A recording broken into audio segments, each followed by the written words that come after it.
In this week's video, I'm featuring a privet collected in 2009 from a hedge in West London by a good friend, Francis Chan. The tree formed part of a boundary hedge put in when the house was built 90 years ago. Note that with privet, the thickest part of the trunk is nearly always buried just below the soil surface.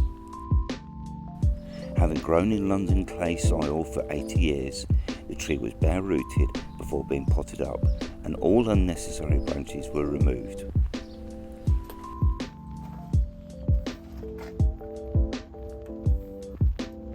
Ligustrum ovalifolium, oval-leaf privet, is a very common hedging plant here in the UK, and as bonsai are very robust and almost indestructible.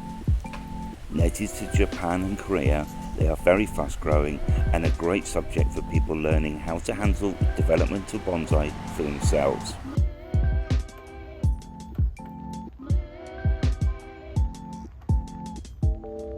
Over the past 13 years, the stump has been carved to hide wounds and to add interest to the trunk.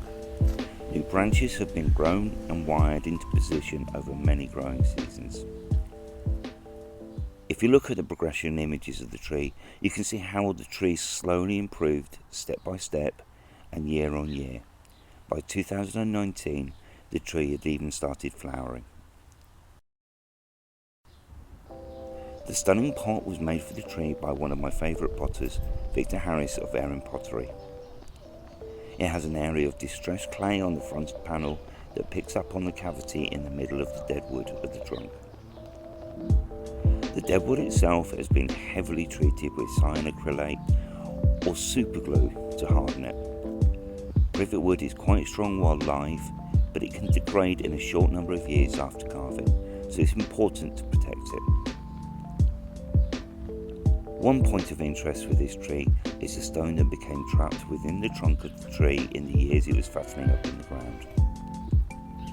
The stone is still there, although after removal of large amounts of the surrounding wood, the stone now sits on the outside edge of the trunk.